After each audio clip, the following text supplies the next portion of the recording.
Stories Podcast, your number one show for everything guitar. Hello, everybody. Welcome to episode 73 of the Guitar Stories Podcast with me, Andy Ferris, and it's Dr. Dan. Hi, Dan. Hello, Andy. It's good to see you, and it's good to see everyone else in the chat. Hello, how is everyone doing? Chat is just loading for me because of, restream things. But before we go any further, Dan, I just want to make sure that everybody's awake. Nobody's falling asleep. Yeah. Because we had a slight issue last week where we streamed on a Wednesday, and should we name the person? Yeah, we'll name the person. Yeah. Our beloved Sarang was there on Tuesday and fell asleep waiting for us to go live, and we didn't go live for a full 24 hours later, and I think that's beautiful. So thank you, Sarang, for being so dedicated to the show. And that, yeah, it's beautiful and hilarious. Yeah. I was wondering, did he dream about us or about gear, or did he dream at all? It's a dangerous question, but it's one I want an answer to. All right. Sarang, let us know. Yeah. So far, the chat is not loading for me, so we may have no chat overlays tonight. Apologies All for right. that. But yeah, it might work, it might not. We'll see. Yeah, Sarang is here. Valeria. Well, with my internet connection, if I try to open up a second tab, we are in for a world of trouble. Okay. Well, in that case, we just leave it as is and try to play it nice and slow, right? Via Dan tonight. Yeah, that's okay. Yeah, okay. Well, Dan, we didn't go to NAMM, either of us, with either of our professions or passions, but other people did, and it happened. It happened. How did you feel? Did you miss it? Yeah, I felt left out. 100% honest. Cards on the table, heart wide open. I saw people there having fun, and I thought, I'd like to be having some fun right now. Feel a bit sad. Miss my friends. Yeah. But from a business point of view, I thought it was probably the best way to waste a lot of money was to go to NAMM this year from Europe. If you happen to live near California, no brainer. Go there and have some fun. That's what my boss always say. If you go to NAMM, at least have fun because it costs a shit ton of money. Well, this would have been the first time that I paid for myself, you see, because the previous times I've been, I was working with Talman. Oh, yeah, this would have been my first Guitar Geek adventure. And yeah, in fact, I still owe Henning money because he paid for the tickets that we didn't use. Hopefully we get the insurance back. We got $150 back, apparently. Okay, but yeah, but we didn't go. And I wrote to a man called Ryan Burke. You might have recognized him. He has a YouTube channel. You might and a podcast. No, that's that small one, right? Surfy kind of. Yeah. Steve's really good on that show. Anyway, I asked him if it was worth going. He said it was worth for him going, but not worth a trip around the world to go. So either he's trying to make me feel better, or he's genuinely making me feel better. Yeah, one of those two. Do I trust Ryan Burke? Yeah, go on. Live down. Do you think that smaller companies would have benefited from being there when so many big players were missing? By the way, I'm just readjusting my camera. I'll be right back. Okay, I'll answer that question whilst you leave. I hope so, because some of the big players were not there this year. I hope some of the smaller, or I should say, smaller is fair enough. Smaller brands saw some more foot traffic and airtime. I will know, because I will ask them, via Instagram or however I chat with these people, how was it? How was the show? And hopefully it'll be all positive. I did see, I think I sent you a link from Thermion where they showed a video, a reel of them walking from the front of the hall to the back of the hall to their booth, and it seemed a lot smaller than usual. Yep. So definitely. But sometimes that's good, because the two occasions I've been, it's been almost too big, almost unmanageable. Yeah. But I was going from not just guitars, I was going through the whole show. So literally from one side synths to guitars with something else in the middle. But now it was more manageable. Yeah, absolutely. But it was funny because the week before there was Star Wars Celebration going on at the exact same premises, and there were also a couple tours, and you could see some of the halls. I think the section E and beyond that was empty. I was already thinking, that's how it looks if there's nothing. And then 1 week later, NAMM is happening, and it's in a much more condensed scale, and it looks the exact same style. There's so much missing, and there's so much free space. That was kind of interesting to see. Two events that were pretty similar in terms of how many people were there and how many booths. So, yeah. I have the chat loaded on a different tab now, so we'll see if my video goes all doolally. But hello to everyone in the chat. Hello to Hop Hole Studios. Hey, Adam. He said that he honestly didn't miss the downstairs hall where all the little weird booths usually are. I kind of like that little place. Yeah. Because it feels like somewhere you shouldn't be. If you've never been to NAMM, by the way, there was in the past a downstairs booth with lots of flashing lights and very small brands, and that felt like, you know how when you have a house party, Dan, and the party's always in the kitchen. Mm-hmm. No matter what you do with the living room and set out the party area, the party's in the kitchen. Always in the kitchen. Yeah. That's the downstairs of NAMM for me. Okay. Where the real stuff's happening. So that's like a hot, like a good tip for everyone who's attending NAMM for the first time. If you want to party, downstairs. Downstairs. There isn't actually a kitchen, just to clarify, but it feels like a kitchen. I'm seeing like complaint emails to theguitargeekmail@gmail.com. I went to NAMM and I didn't find that damn kitchen. Where is it? Maybe there should be. Maybe NAMM's listening. They should actually. NAMM, you should be listening. You should be doing all the market research you possibly can for next year, because you sent me an email asking me if I wanted to attend digital NAMM for $49, and the answer was a resounding no. I don't want to go to digital NAMM for $49. Why this? Digital. Because I felt that might add some humorous edge to the anger that I was feeling just then. Okay. Maybe it's because I believe $49 is an imaginary number that you shouldn't be paying to go to digital. Yeah. I think it's just, maybe this Batman cup is sort of rubbing off on me. Maybe I am becoming Vengeance. You're becoming Vengeance. Like a rainbow cup or something. It just looked so fun. When you did the quotation marks kind of thing, you look like a comic book supervillain. Digital NAMM. Digital NAMM.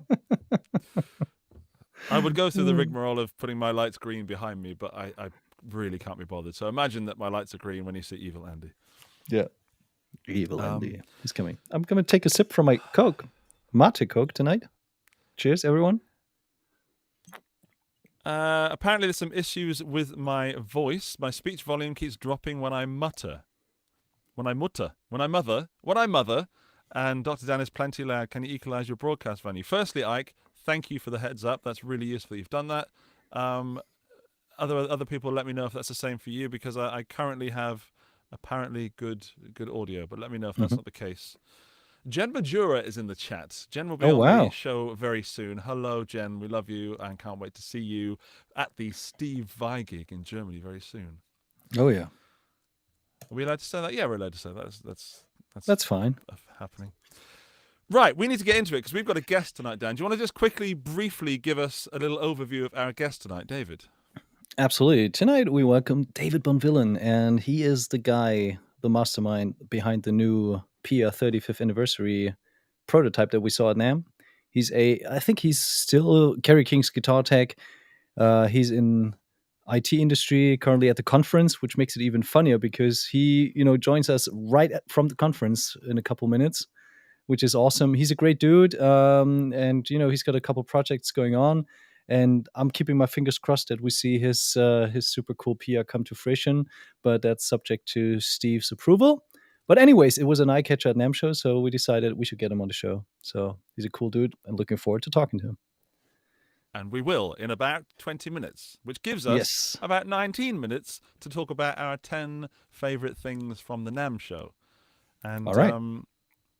Okay, we'll kick it off. I think we agreed that I was going to go first. Is that correct? All right, yeah.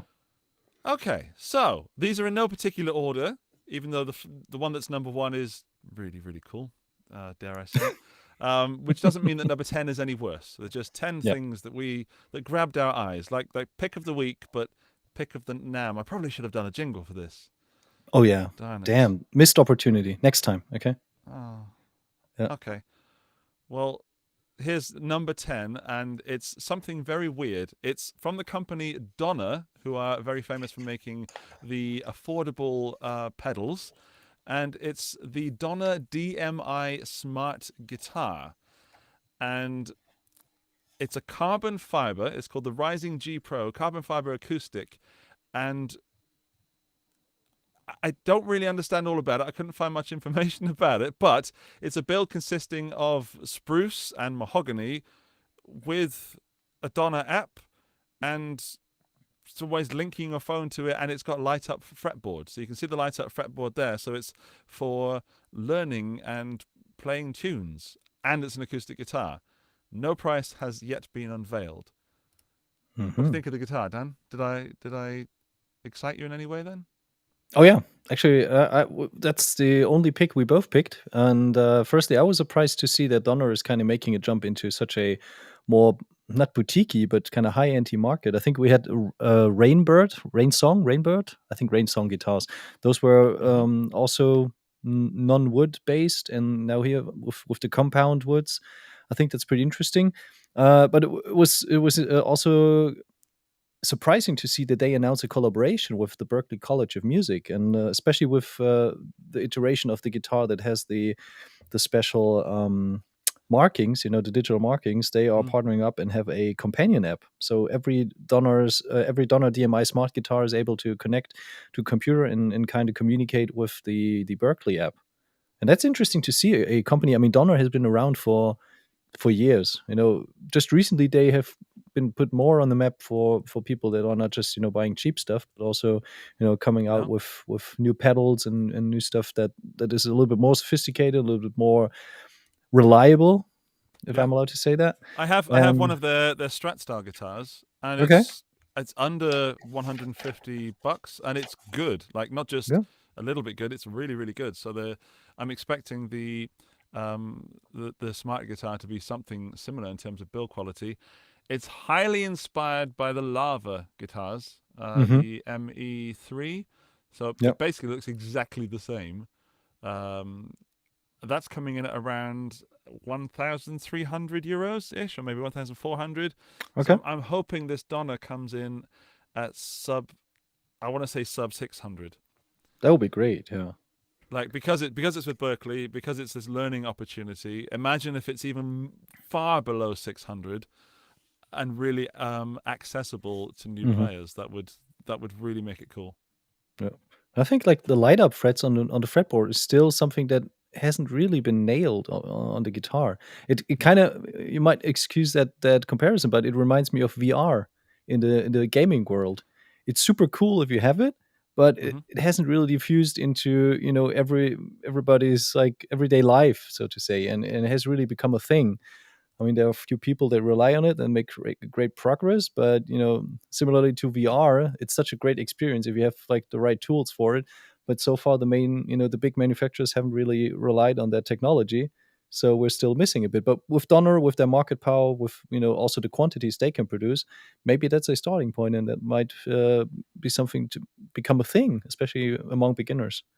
So I hope so. I just hope they don't make it too cheap, so that it's it's actually an instrument rather than just a piece of tech that happens to be shaped like a guitar. Yeah. Speaking of tech that's shaped like a guitar, let's move on to Dan's first pick, because we're not going to make it through the 10. We do this every time. We focus on the first 3 for about 4 minutes each, and then we rush for 10 seconds each on the last ones. All right. We don't want to do that. So Dan, your first pick of the week, sir. Okay. I picked the foldable guitar, and this is not something that's new. Ciari guitars, they have been around for a while as well, but their Ascender guitar collection has been more or less among the higher tier instruments, with prices around 3 to 4K. And apparently the guitar is accepted in the realms of the guitar players and is doing quite well. So now for them, they redesigned their guitar and added a standard model to their lineup. And I found it interesting because that's another very useful instrument, and it's something that hasn't really been explored so far in the guitar realm. And I would love to see more foldable guitars. You can imagine that's also an idea that I already pitched at a certain company, but it's super tricky to kind of build in a sufficient quantity and also with sufficient at a price tag that is all right, and also with a sufficient perceived value for the player, because for some people a guitar like that is just a toy. For others, it's a useful tool they would use on an everyday basis when they are traveling. So it's a very niche market, but I think CRE guitars, they are really nailing it with this one. And I checked out a couple performances from people, bringing it to the stage and kind of unfolding it right at the spot, just plugging their guitar cable in and going from there. And that really, really impressed me. So I think they say it weighs around, it weighs in about 7 pounds. Comes in several colors: black, blue, red, natural, seafoam. It has a 24.75 inch scale, so basically Gibson Les Paul scale. Paufero fretboard, which is an interesting choice. It comes already factory plaqued. That's pretty cool. Wow. So it should play like butter already from the get-go. Has medium jumbo frets, so shouldn't feel too alien to the majority of players. And also has a set of locking tuners, and I think a good hardware is quintessential for an instrument like this. We have Adam from Hot Pole Studios again, who was at NAMM, who's not showing off too much, thankfully, but he said he tried the folding guitar. Okay. It's actually kind of stunning. Yeah. I've wanted to try the CRE guitars for a long time. I was doing some backstage stuff then. Did you name a price on that standard model? I think the MSRP at the moment is $1,800, and if you wanna have one, I think you can already apply, and I think they are taking $100 deposit or something around the ballpark. So yeah, I mean, it's got to be great to do what it does. It can't be half-assed doing a foldable guitar and then it just doesn't work. It has to be great. So $1,800 for that is, I think that's the lowest they should go, especially at the prices at the moment. I like the way. Did you see that the glass briefcase they were carrying it around in? Brilliant. That's nice, right? Brilliant. Yeah. I wonder if you need special strings, if there are special strings recommended. Because strings could be a point where that could easily get twisted, and then intonation would just be a little bit off. So I was wondering how this is done. I would love to try one. I really would, and I would love to really test it. Like unfold it in the cold, and then fold it back up again in the heat, and all the stuff that would interest me and possibly 10 other people. Chuck it around a little bit. I'd have to not promise I would give it back, because I'd want to really road test it. Yeah, and that would be amazing. Like, just imagine, climbing up a mountain and just playing a little bit of a guitar solo on the top of the mountain. That would be great. Yeah, just me and a lonely goat. All right. I've boosted, by the way, for the people who are listening, everyone's listening, I hope. The audio I've boosted with my voice. We're going to try and sort that out. I was a bit hot the past few weeks, so we'll fix it. Ike says it's better, and if Ike says it's better, then it's better. That's great. Yeah. April just wrote, I almost folded my SG when I parked my car on it. I think that's happened to all of us. I want to talk about a guitar or two guitars. Can I pick two guitars in one pick? That's fair, isn't it? Of course. Why not? Yeah. Thanks, Dan. It's our game, our rules. It's our show. On the other end of the scale financially, guitars that are coming in at £479 and £549, and these are from Rapier. The Sapphire, which is very Burns-esque. And it's sort of like a Burns Bison kind of thing, which somewhere between a Teisco and a Burns, and a little bit voxy as well, with block inlays, so I love it, and a tobacco finish with lots and lots of pickguard on it, and a little sort of Teisco-y, jazz mastery Mustang sort of trem going on. Yep. And that's the one that's coming in at £479, which is going to be, I don't know, €600, and about the same in dollars. I love it. I love the look. It's just so vintage looking and so cool. Some specs for you. It's a a Kume body with a bolt-on hard rock Canadian maple neck that has a soft C profile. So I wish they'd gone a bit bigger to be a bit more vintage correct. A 12-inch radius on the fretboard. 0 frets, which we don't see enough of, in my opinion. Graphtec Nubo nut, Wilkinson easy lock tuners, roller bridge vibrato. And then there's another one, which is a 12-string, which is very similar, but has 12 strings. This one I'm not so fond of, but this is the vintage white, and it's got, where is it? The same sort of stuff, but it's got a hardtail bridge and a 49mm nut width, which is nice for people with big sausagey fingers, such as myself. Yeah. And I really does it for me. Those sort of just that vintagey look, and the Trisonic Burns Trisonic look pickups, which are John Entwistle stuff. So you've got John Entwistle, you've got Wilkinson. So it's reliable, unfairly called budget hardware, you know. Yeah. What's the smirking about? Oh, no. I did the air quotes again. Yeah. I think it was warranted there. I think, you know, because it's not. People say that Wilkinson stuff and Entwistle stuff is I'll do it again, budget, but I don't think it is. It's just the high quality, more affordable. I'm gonna sit on my hands. Oh, no, I can't use the mouse. Sit on one hand. Now I've got a warm hand. Oh. Yeah. What do you think, mate? Interesting looking guitar. Personally, for me, it's a little bit too much pickguard. So it's everywhere basically. You don't really need a good piece of okume wood. It's just, you know, put some finish on it and it will be fine. You know, you don't even have to buff it. We put a scratch plate over it. It's okay. Yeah, especially that one. That's a little bit ugly to my taste. Headstock. I'm not 100% sure about the color choice for the logo on the headstock. That kind of bullseye logo.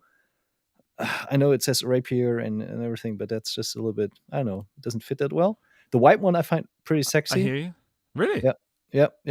See, we'd be if there was only one of these guitars of each of them, we'd be happy because I'd take the Sunburst 6-string. All right. Yeah. I hear you. It is ugly. I absolutely agree with you. It is butt ugly, but I love it. Yeah. And I love it. It's a little bit Harley Benton, the Mosrite thing they've got going on at the moment. Yeah. So it's, I don't know. I'd love to play it, but I think that soft C neck would upset me a little bit. But I dig the looks. But at that price, you're going to have to really love it, because at £479, it's not going to be €1,000 guitar, so it's not going to be super amazing, but it's too expensive to be super affordable. It's that difficult price range. I hear you. Yeah. Are you picking up what I'm putting down, Dan? No. Okay. No. I was just replying to Perfecto, who said burn it then, and I just figured we have a problem because we've got 10 picks today. So how are we going to play buy, borrow, or burn? It's easy. We just burn all yours. Simple. Done. That's a good one. When you presented the instrument, I was having my Riddler moment, because you said it has 0 frets. I was like, if it has 0 frets, why isn't it called a fretless? I'm sorry, that's super bad. That's super bad. But yeah, there is something to it, right? What? How? I don't know what is going on right now.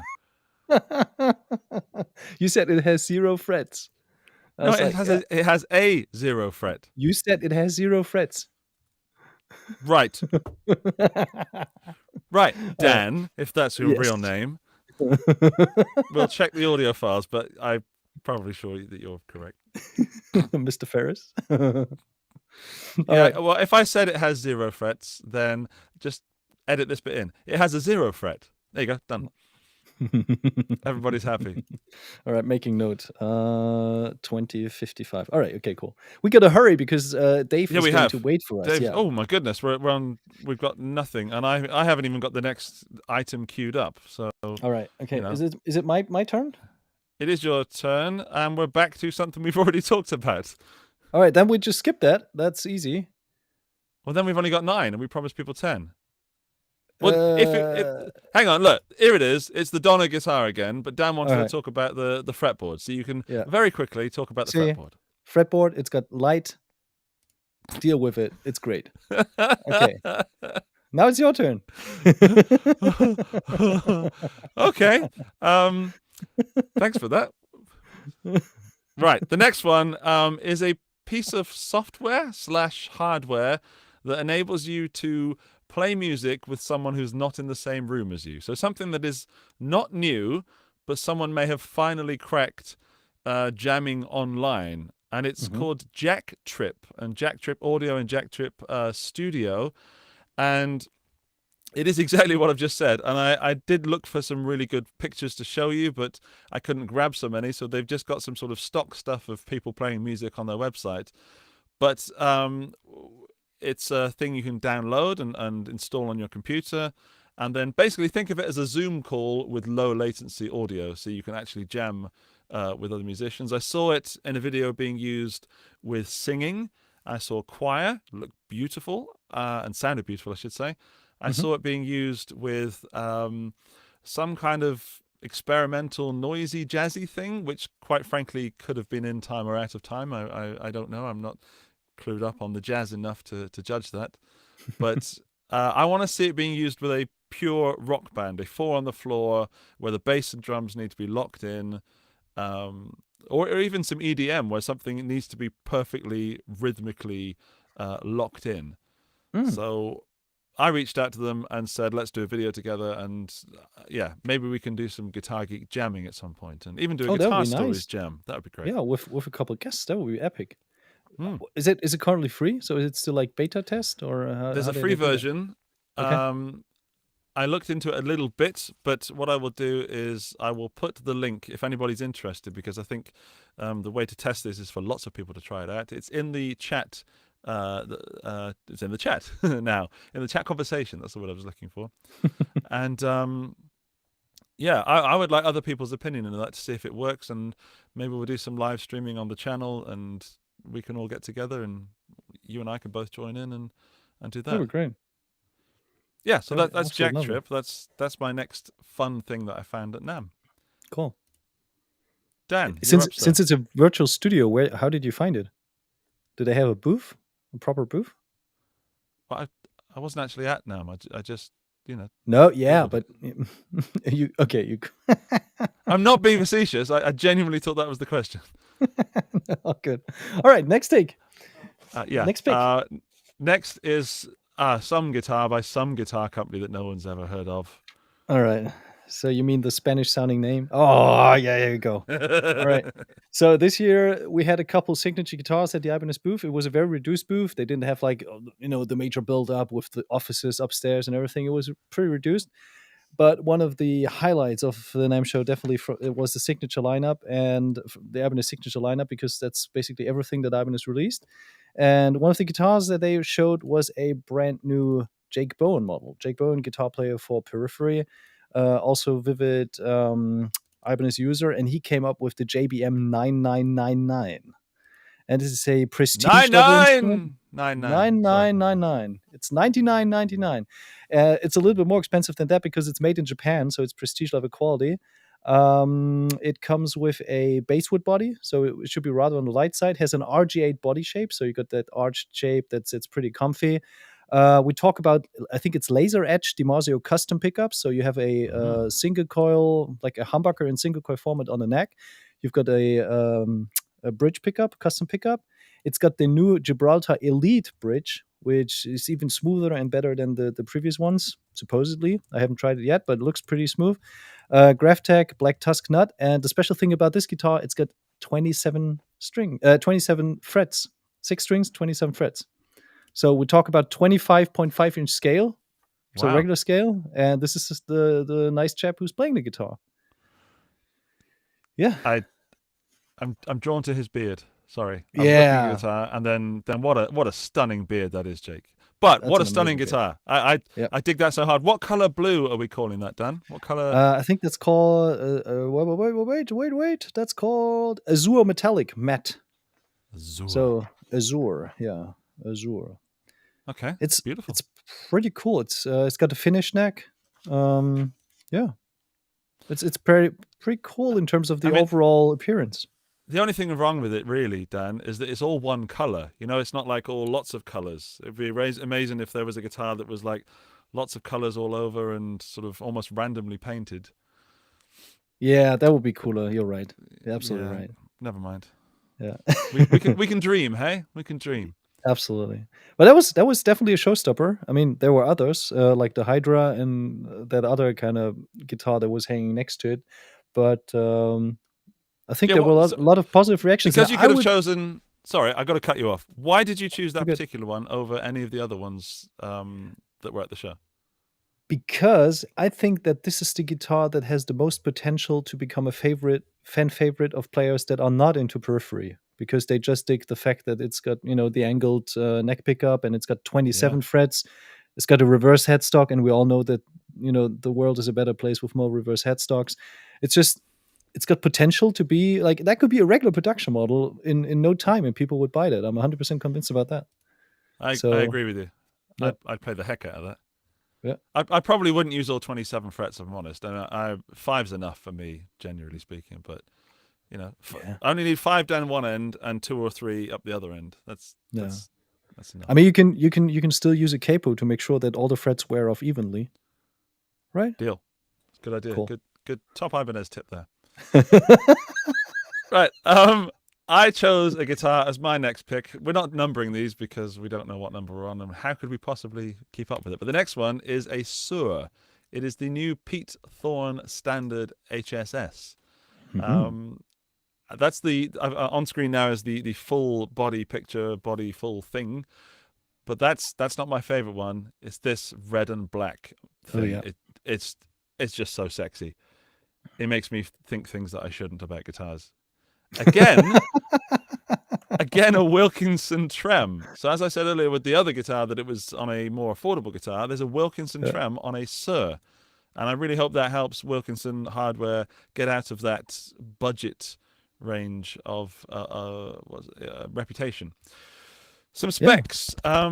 First spec that really drew my attention, apart from the color, is the fact that it's a 60s soft V, which means that for big-handed, sausagey fingered people like myself are probably going to enjoy that. It's an ebony fingerboard. It's roasted maple neck. It's an older body. It's a gloss finish.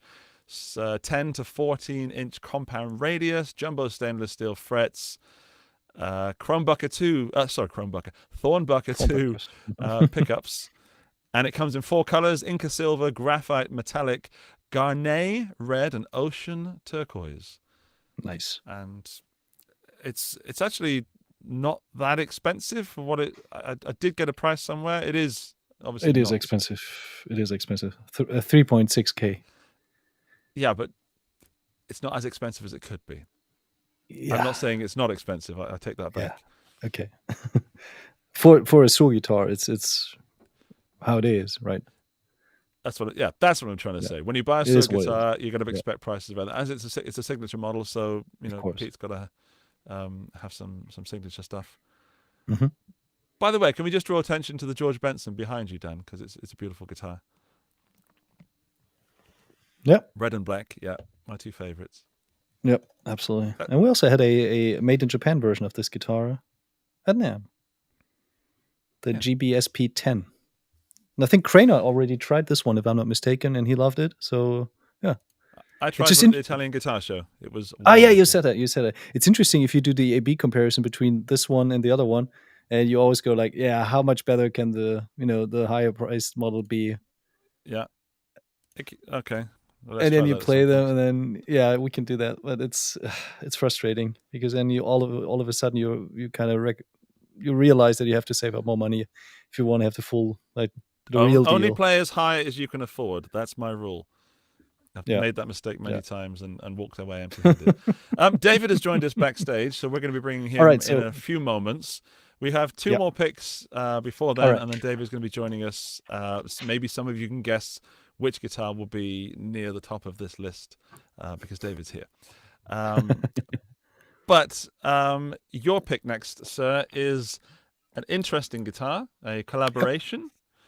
Oh yeah. It is well, what is it?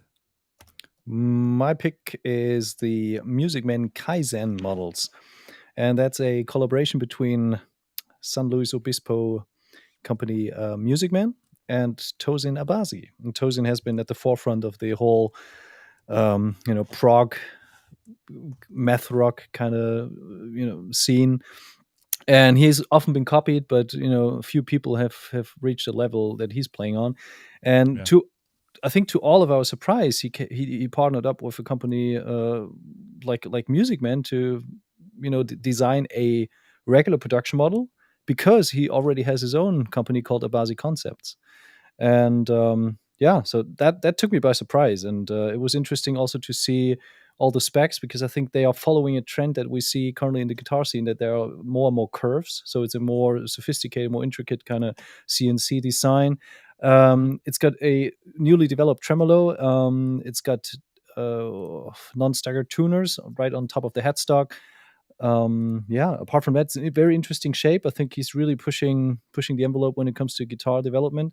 There were just a couple, the guitar geek in me was really intrigued by it, and then the business person that's inside of me as well, raised an eyebrow, because, like I said, the spec wise, it's pretty interesting, especially also the multi scale. It combines a 24.75 inch on the treble string, and the low E string has 25.5. So it's basically a perfect blend between a Fender Stratocaster and a Gibson Les Paul for the 7 string. And I think there are also 6 string versions announced for 2023. Yeah. And the name, I like my Ibanez numbers, but Kaizen is a pretty red name, because it says continuous improvement, or improvement for the better.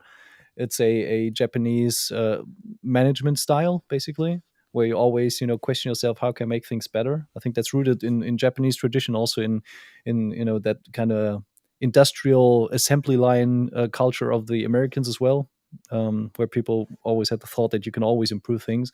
So yeah, they are borrowing stuff from there. It also has a slightly slanted neck pickup, which is kind of trendy at the moment. Obviously, the Bowen had it, now the Kaizen has it. Multiscale is always interesting. And what I also found interesting is that they came up with the what they call heat treated pickups. And this is what I really find interesting, because they say that they kind of incorporated principles they use for string making. And the Ernie Ball is a very, very good string maker, making very reliable strings. So if they promise us more output and a better dynamic range from the heat treatment of the components of the pickups, that kind of interests me. So honestly, I thought when I read that, I thought, oh, come on, what more new stuff have we pretended to invent? But I'm actually excited about it. I want to know if it's just a thing. What, we need to say something new about this guitar. What can it be? I know. Let's get a hairdryer and put it on the pickups a little bit. Yeah. But I hope that it is actually something new. And I forgot that they made strings when I was reading that. So yeah, thanks for that.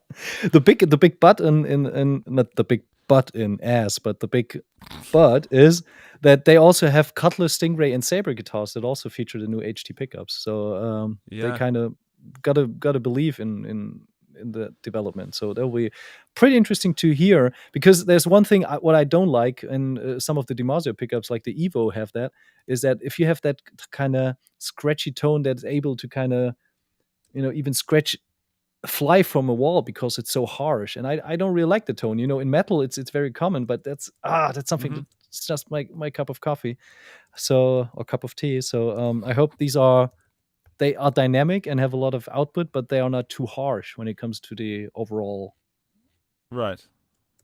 bouquet of variations they have. Yeah. One sentence about the business side of things, because this is what I didn't talk about. Go on. I don't get it why they didn't do sterling versions of it, because Abazi is B2C, so he's selling direct to consumers. So his guitars will always be much more affordable to the end consumer than if he goes through a distribution network with Music Man. So we'll be very interesting to see how much they will retail for. What do you think is the market volume for these guitars? The market potential for these guitars? I think they're very, very niche. I was not a fan, and now since I put it on the screen myself and looked at it with you, it's grown upon me. I don't know. I don't. My playing style is nowhere near Tosin or ever will be. But I'd like. I can't tell you, Dan. I'm dancing around the question, but I think anything. Good Lord. It's got to be $2,000, hasn't it? Oh, minimum, yeah. It's so. But if they could have done a sterling one at 1,200, then we'd be really talking interesting gateway guitar into Tosin guitars. Yeah, I don't know, but I'm going to move on because I want to get David on, and we've got one more pick before David comes on. Last pick, it's mine, and it is we have someone in the chat who can probably help us. It is from Two Notes. It's the new Revolt guitar, and why not the bass version as well. So I'm a big fan of what Two Notes do. I use the Capture X in a lot of my videos, most of them, in fact. And Two Notes have now put 3 preamps in one little box. And if you pair that with a Cab M+, then you've got a whole rig in one. And it looks a bit sexy. It's got a big old tube right in the middle, lighting up. And it solves a few problems that a friend of mine was having recently. So he's very excited to try the bass version. I love the Le Clean preamp. When I plugged into that, my guitar world changed when I first plugged into the Two Notes Le Clean preamp. It's beautiful, and it changed for me what I thought was possible with a preamp pedal. I quite liked the Le Crunch, and I quite liked the Le Lead. That's really hard to say. So I have big hopes for this Revolt, or Revolt or Revolt. How are we saying that, Dan? Maybe Revolt. Yeah, Revolt. Revolt. Yeah. Okay. Yeah. I'll check with Guillaume. But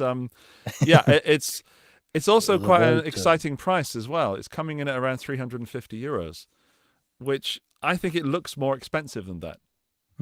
Yeah. And I think the good part is it's all analog signal path, right? So correct. That's a big selling point for a lot of people. Correct. It's a French company. Is that correct? Oui. So it's Revolt. Revolt? Oh, yeah. Revolt? Well, I'm not going to embarrass myself with my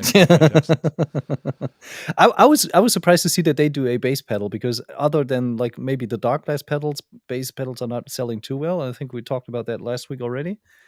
So that's pretty interesting to see that they went for a bass version as well. I was using the Le Bass on my bass tracks, and now I'm using Amplitude because for me, bass is not my main focus. So I just needed something with some low notes. But I could be tempted into using a little preamp pedal, but yeah, from my research of talking to people that just happened to happen at the same time as this was released, bass players are looking for preamp pedals. So maybe not so much pedals effects, but yeah.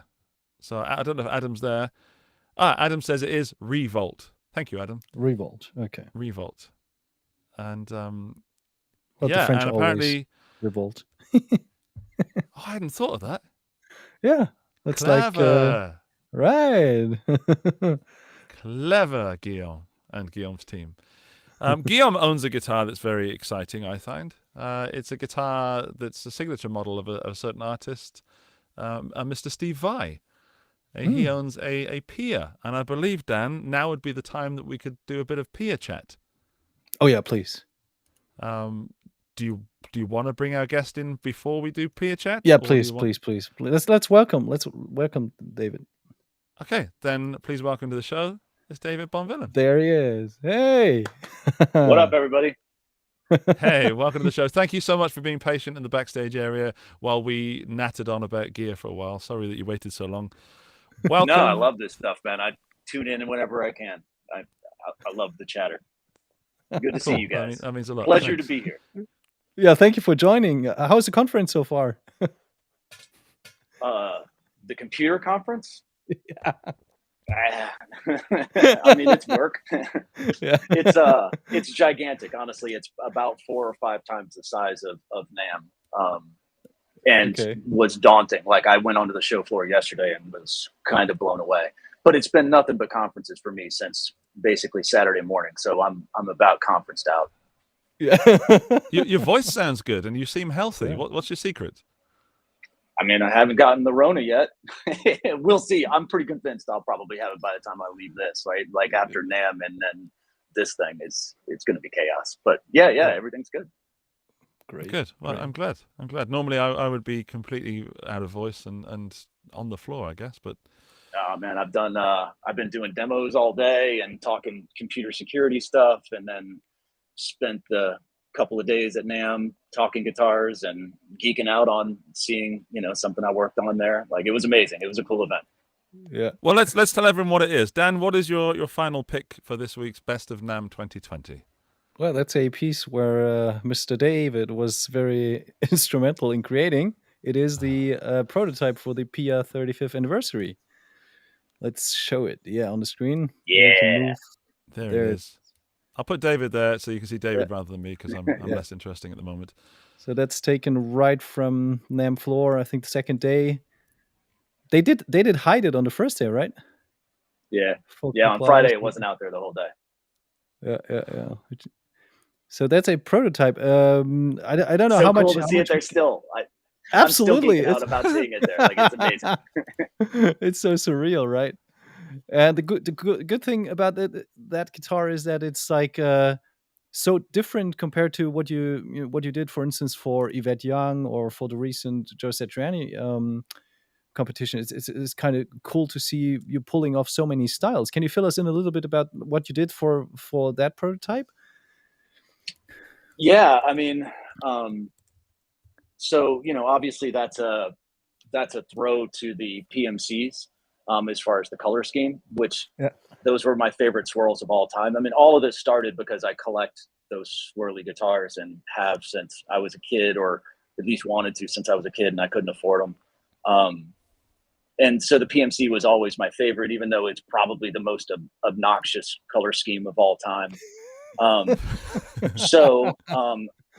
So uniquely, like with Steve, when we were throwing prototypes over, you guys saw, like, I had made him that blue one a couple years ago, and then I gave him another one for Christmas this last year, because like I had started working on these things, and Steve hit me up and was like, I love what you're doing. And I'm like, I love what you're doing since I was like 14 years old. Let me send you one. Right. And so as we were going through the iterations of this, I had done a few different styles, and then he was like, yeah, I think this is the color lay, which I was in the back of my head seriously hoping for. And so then we went through another couple of iterations of different styles of that. And then this is actually his personal guitar. So I made two of them that were basically, identical-ish anyway.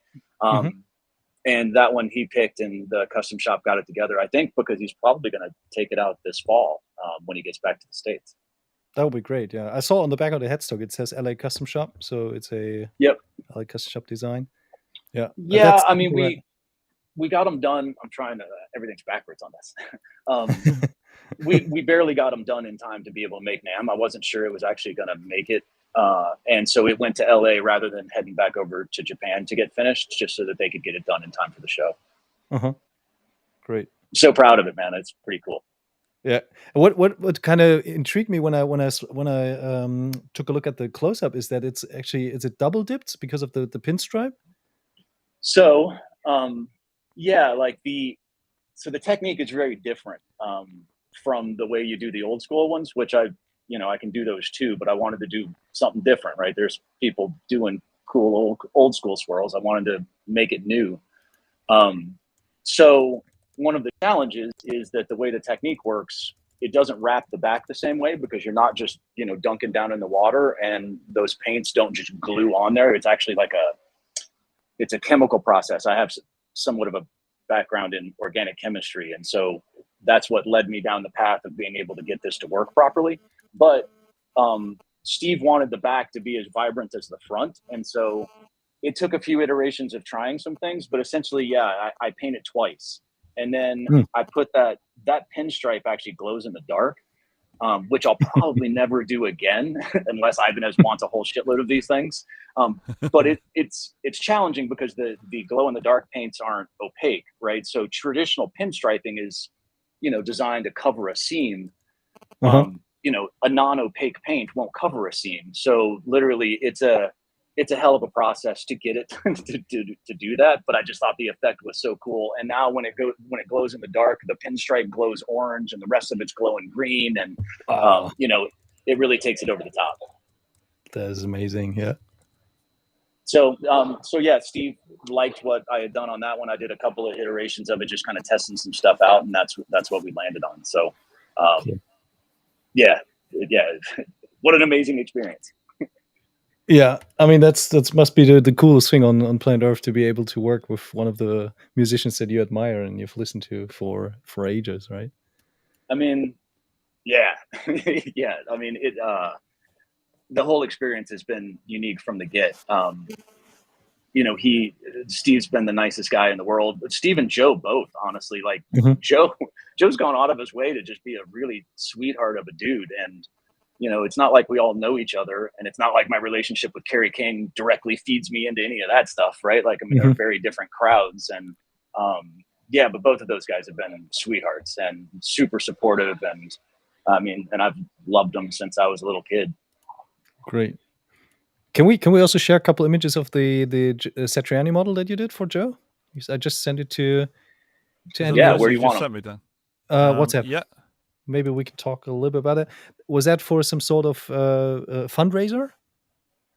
So here, I'll send you the pictures right now, Dan, and you can put them up. I have some already. I'm about to put. Oh, do you? Okay, cool. There's one there. Okay, cool. Yeah. So I had actually painted this, and it's a JS1000 with the proper bridge, right? Because the JS1000 had the crappier bridge for a little while, whatever. So I scored this thing, and I had shot a picture to Joe and was like, yo, you know, when you're in town one day, you know, maybe you'll swing by like on tour, or I'll bring it down to the show and, you know, you can doodle on the back. And he was like, that sounds like a plan. And so I hit him up a few weeks later and was like, you know, seeing as you didn't completely shit on that idea, what do you think about painting the back, and let's auction it for a charity? And he was like, man, I love that idea. And so he basically, I got it to him, and then he turned that around in like 2 days and shot me a message and was like, yo, it's done. Like, I just got to let it cure and then send it over. So yeah, he literally, the back of that thing, he did the whole back in black and then did the little stars and everything and then drew the guys over it. Like, I mean, Joe spent as much time, like more time on that, I would say, than maybe even the art guitars. Like, he went to town. He's like, dude, I love this idea. And so I don't know what the charity we're going to do yet. We still got to pick one, but I'll get it finished as soon as I'm back from this conference and get it built up. Those are all blacklight paints and stuff, obviously, too. And what's really cool is Joe used blacklight reactive fluorescence on the back, too.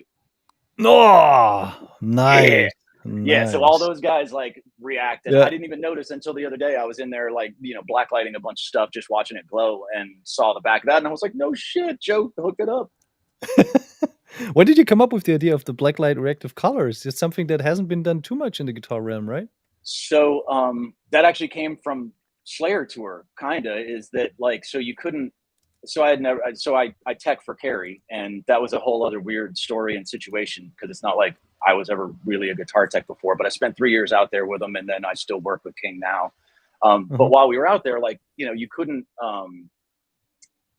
wear certain clothes because they would go neon under all those lights, right? So so none of the techs can wear white, right? And so Warren Lee, who was stage right, used to just give me tons of shit because I didn't have the right clothes the first year I was out there, right? I mean, like, dude, I've never been a guitar tech before. I just ended up as Kerry's guitar tech all of a sudden in a weird way. So I noticed everything would react, right, based on just the regular stage lights. So as soon as I started painting, I was like, well, dude, I got to get fluorescent paints because, you know, versus 30 years ago when there wasn't a bunch of UV protectants in the clear coats, you know, fluorescents would fade almost as soon as you took them outside. But nowadays they're resilient, right? Unless you're going to leave it sitting on a stage, you know, in the afternoon sun with it blinding in. So yeah, and I'm a dork for that kind of stuff, despite being Slayer's tech, right? Like, everything's as bright and obnoxious as it could possibly be.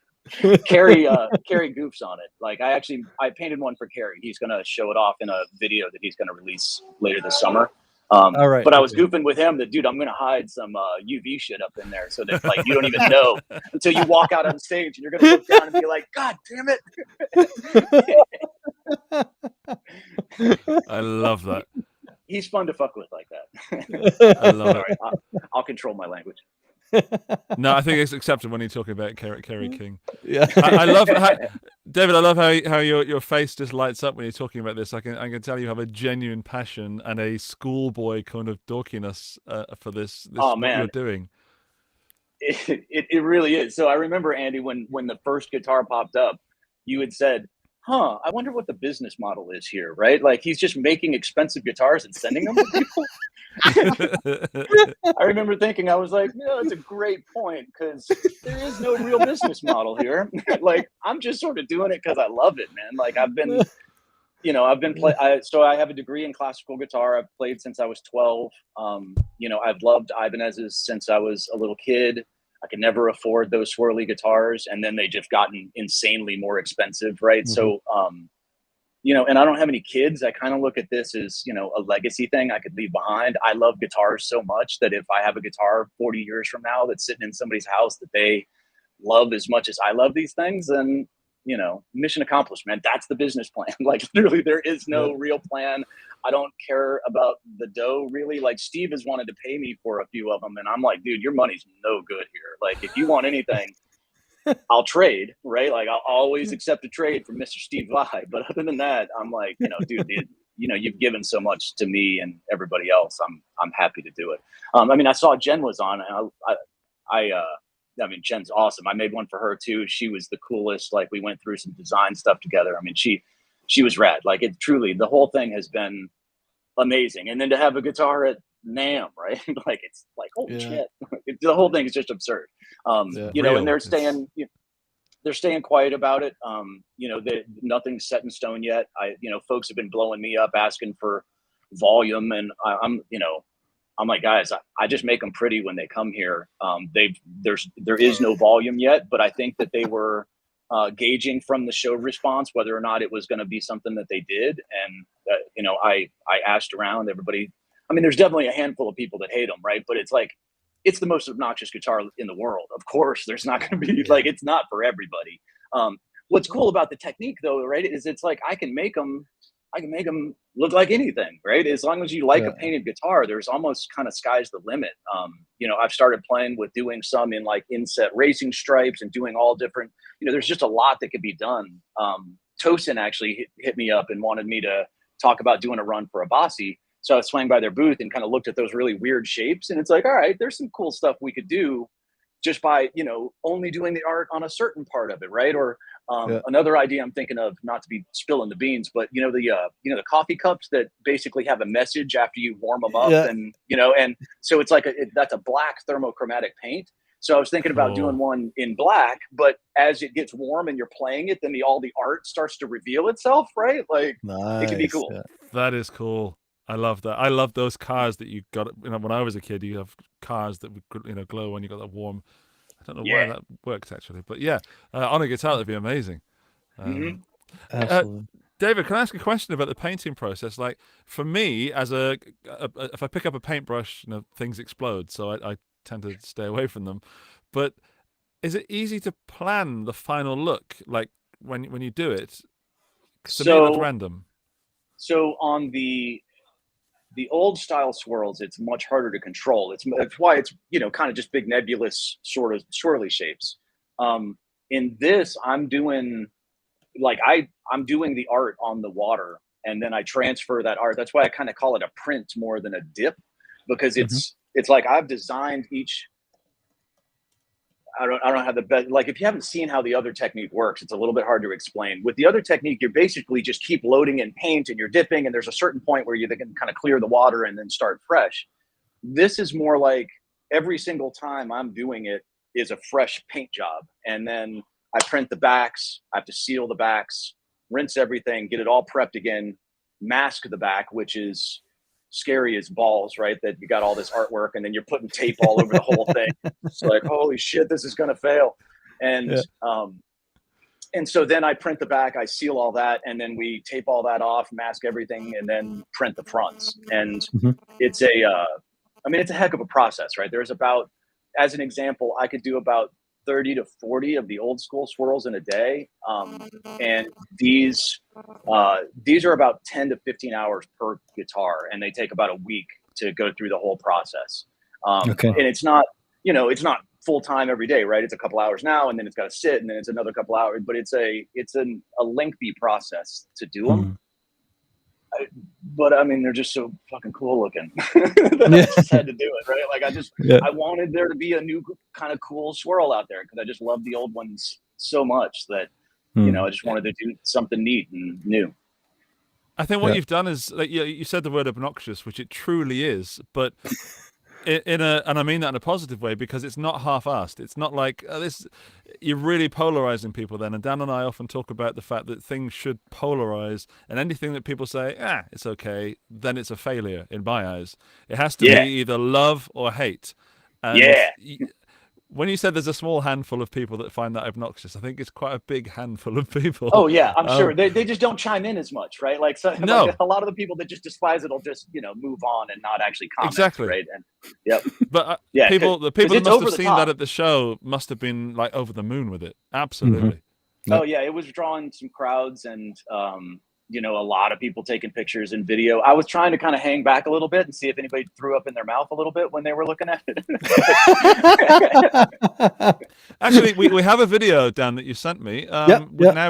Is there audio with it, or nothing we need to hear? So we can just check there's that. a video. I'll just play it and see what happens. I haven't seen it, so if anything goes wrong, it's Dan's fault. If there's boobies in it or something.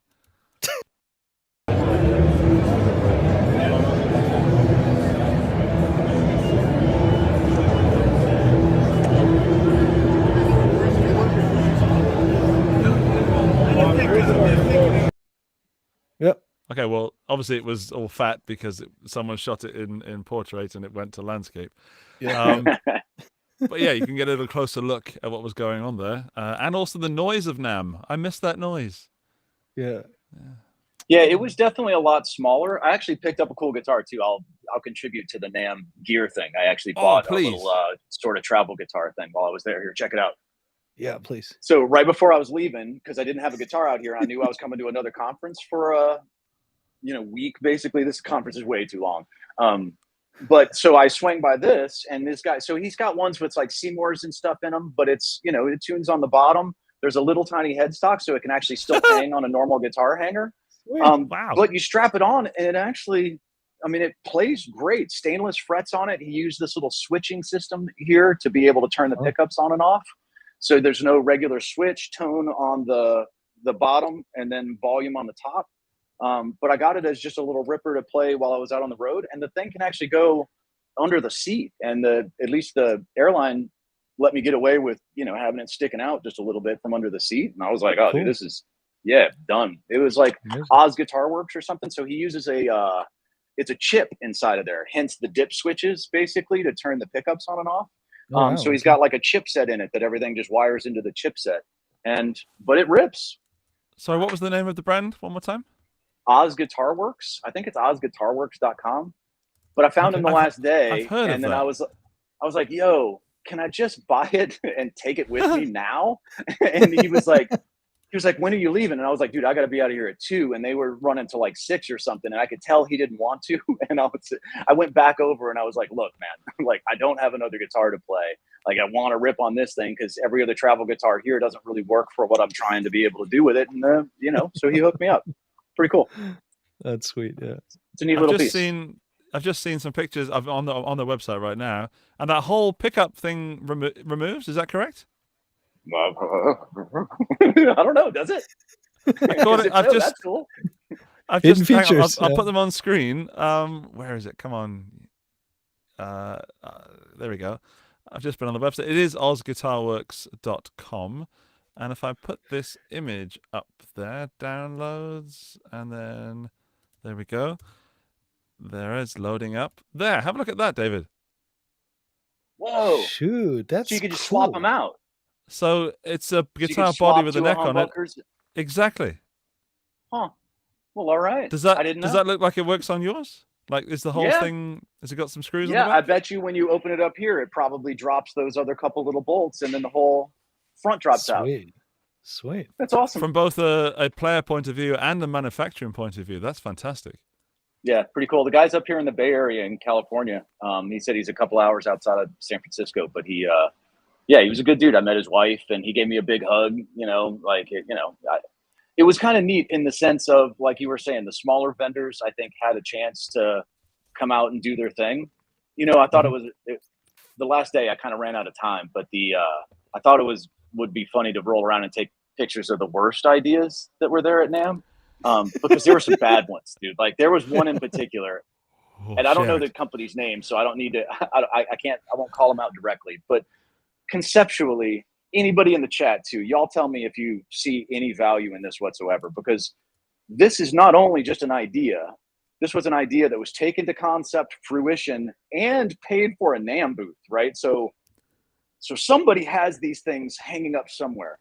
So concept, you have your guitars hanging on the wall, and for some reason, you want them protected while they hang on the wall. So they had a large plastic container, like you would put around a dress, right? You know what I'm talking about? Like a fancy dress that has its own little wrapper, right? So it's a wrapper that goes around your hanging guitar, patterns and shit on the, on the wrapper, so that, it would be visually appealing. I don't know. And then, there was a window, because you want to see your guitar hanging, right? Because why the hell are you hanging your guitar if you don't want to look at it? But the window is just a little rectangle that only shows the fingerboard and the pickups. And so I sat there for a minute and I was like, yo, like my manager was there with me, Mike Latronico. He actually was Slayer's tour manager and stuff. And so he came with me, and I was looking at it, I was like, dude, at what point do you not just put it in a fucking case? Yeah. Right? Like, like, isn't that what cases are for? Like, who does this? I seriously went back the next day and looked for their booth, and I couldn't find it again, which is possible because it may have been in another section. Or I was joking with Mike, and I was like, yo, it's because they realized what a horrible fucking idea this was, right? And they just got out of Dodge, right? Because I wanted them to pitch me, right? I was like, dude, like we should have walked up to that booth and let them pitch, right? Because maybe there's a reason I'm not seeing here. I only got 40, 50 guitars at the house. Most of them are hanging up. Never seen a need for such a thing. Like, but maybe somebody really wants this. Like, it was amazing. It was possibly the worst idea there. Did you take photos? Is there photographic evidence? I missed that one. That's what I went. No, come on. Are you sure it's real, or was it some sort of real? I did not just imagine it. I was completely sober. Like it was there in front of me. I think so. We had hit the whole floor over where the lighting and all that stuff was. I think they may have been in one of those other sections, is why I couldn't find them the next day, because I was over in kind of Guitar World. But it was absurd. We have 72 people in the chat right now. That's 72 potential Google geniuses. Someone needs to find this on Google before the end of this conversation in about 20 minutes. So please find. Oh no, they haven't found it. Valeria found something, but it's not what we're looking for. Yeah. But it's equally as bad. Oh my goodness. Show it. I'm not looking at that. Give me a second. I'm gonna have to. That's pretty bad. It's actually from Gator, so there has to be a sales point, right? Oh, there's a whole world of things that we've missed at NAMM and on Amazon. Look at this. So wrong. You don't want that. I would be so afraid that it kind of so gives a little bit of a crack. Yeah, that's bad. This was actually worse. Like, I could see that theoretically. I still don't know why the hell you would use that. No. I know. I mean, that's for hiding something that you don't want to be found. That's what you're missing there, bro, is the window. Like, what is a bag without the window? A ludicrously small window is where it's at. Valeria promises that she's going to find it, or she's working on it. Who's dead right? It was a dry cleaning bag. It was like literally a dry cleaning bag with a picture, or with a print on it, and then a small window to only see the pickups and the fingerboard. But there's really no point, because usually when you purchase a new guitar, they always come in those white kind of guitar condoms that you need to remove anyway. So I don't really see a point why you would need that. Literally, the reason you have it on the wall is so you can look at it and you can run out and grab it really quickly and play it. It literally defeated both of those purposes. Like it's like the only reason to have it on the wall. You just shit all over that.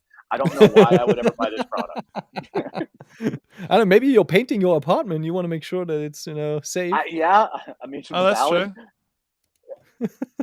But anyways, maybe high it seems like it would hold the humidity in, right? Yeah, definitely, so I don't know. Definitely. Yeah, Yes, it can't be good. No. But It was I've never absurd. been so excited about something I might hate. So there was another one in the boutique area that at first I was like, man, that's a horrible idea. And then we actually went and let him pitch us. It had some cool features. So I don't know if you guys have seen it, but it was like basically a piece of sheet metal that was just in a U shape, and that made the guitar body. I may actually have a picture of this one. And at first I was like, man, like that's really ugly. And it's not gorgeous, right? Okay. Yeah. Oh yeah, I saw Very that odd as well. looking. It's got a wooden bridge. Yeah, Yeah, I've so seen here's those before. We talked about those before on the show. They look super The interesting. coolest part of it is those pickups are magnetic, and you can move them around.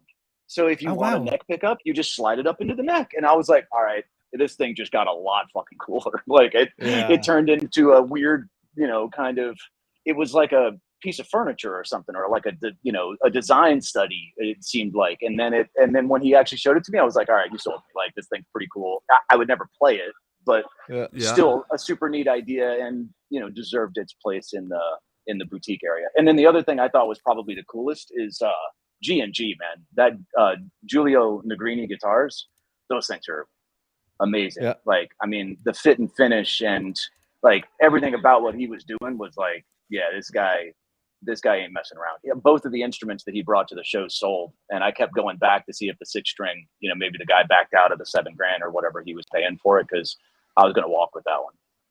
All right. Okay. Wow.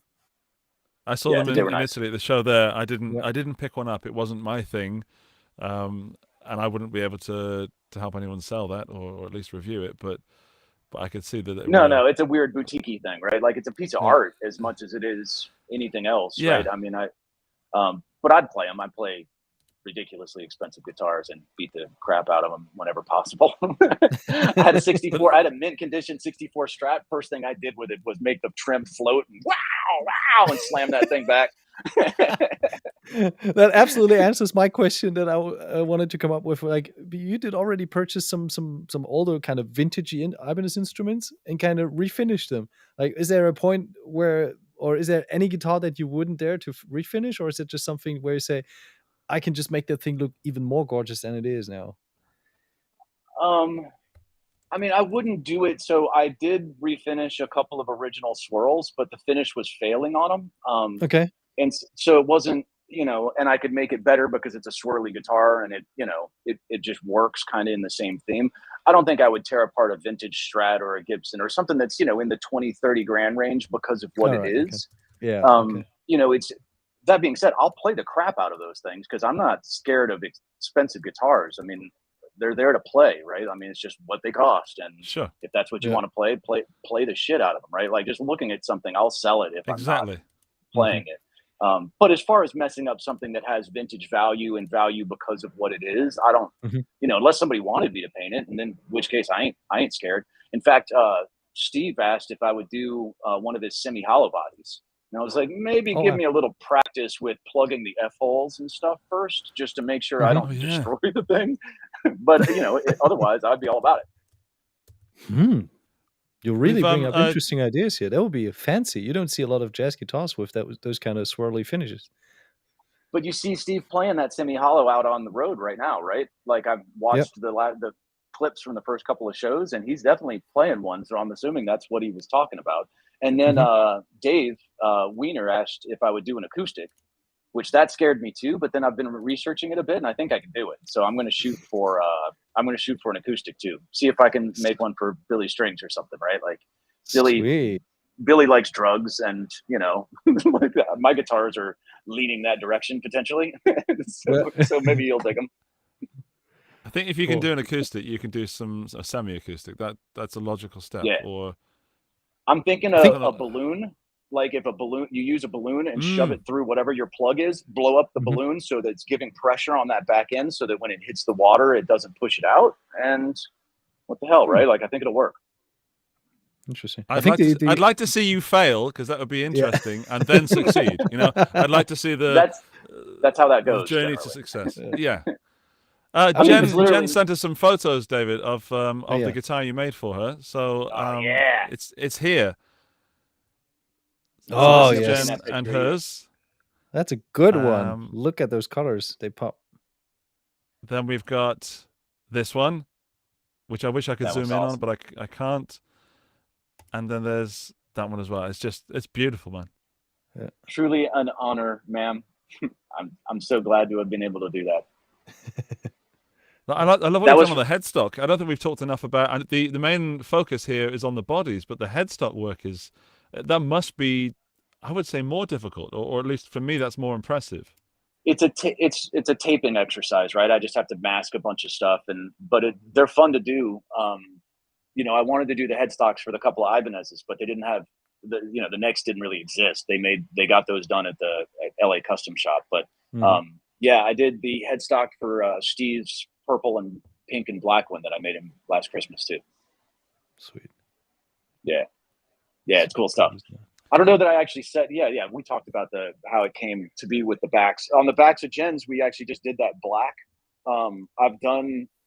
There was another one that just popped up on Facebook that I did for a guy. He had kind of gotten screwed around by somebody that was going to do swirls for him, and the guy never did the work and kept the bodies, and basically he had just kind of gotten shafted. So I was like, yeah, dude, just send them and I'll do them. On the back of his, there's like a world famous pinstriper not too far from my house. So I took it to her, and she like hand pinstriped the back and did one of the little kind of dagger doodle things on the base of the back. So we've been playing with different styles of backs and ways to approach it. I mean, again, it's just the most fun thing I've ever done, man. Like making guitars all day. One day it'll actually be my job, I think, and that'll be all I do. Maybe after this computer company sells and makes me a ton of money or something, and I don't have to worry about the cash. Dan, have you got your phone near the microphone again? Oh, I'm sorry. I was trying to. I was trying to figure out away just in case. I've messaged you on WhatsApp already. I was trying to be polite. I'm sorry, but stop looking on Guitar Tinder when you're on the show. Okay. I just wanted to check because Dave also did a super cool one for Yvette Young that looked very like a marble kind of froggy. Yeah, the froggy one. Maybe you can pull an image of this one. I love that so much. I will do my best. It has such a different vibe compared to the other ones. She wanted it, to look like. She actually sent me a bunch of pictures of things that she wanted to look like, and it was different pieces of stone and marble and stuff. So that one was tough. That was like I think 5 times the charm sort of thing. Like I painted that one a bunch, and because that's the other thing, right? I want them to be perfect, right? Like as perfect as I, at least in my eyes, and I can always find a flaw or two, but I'm obsessive about making it exactly the way that I want it to be. And so honestly, if I paint one and I'm not happy with it, I wipe that thing down and, do it all over again and bust out the sandpaper, reset it. And, there it is. Yeah. That one was cool too, because those are her new signature DiMarzios. And so, the routing on that was for a bunch of lipsticks, and that's one of the ash body old vintage Talmans. So I actually had to do some unique routing on that middle pickup to be able to even get the DiMarzios to fit into place. And then it uses cloth wiring, which is super cool, right? But the way that the switching system was built, the cloth wiring was too big. And so it was making this little hum because it was getting too close to the shielding on the cavity. So I actually changed to a Shaler Super Switch that comes in from the side, and it fixed it. But literally, it was hours of wiring that thing, and like sitting there and then plugging it in and getting a hum, and I'm just like, dear God, man, kill me. And then I realized it was like just the hairline of the wire touching the shielding, and it was creating this weird sound. And so it took a hot minute to be able to get that one together. And then I used some original the green painted knobs from old school Ibanez. I got a collection of those painted knobs because they're fluorescent too, right? They used fluorescent paint on those things. I actually still have one of the I got the original card, like the that they would have at the dealers that have all the colors and stuff on them. I scored one of those from Rich Harris at Ibanez Rules. He charged me an arm and a leg, but I didn't care. It's for the shop, right? It's neon. It's my jam. Speaking of Rich, I think the Pia, the 35th anniversary model already, still being displayed as a prototype, dealers were pretty hot in actually gauging the interest of consumers. And as you mentioned, Rich, on Ibanez.rules, he has listed the model with a couple question marks, and he says sold out, probably.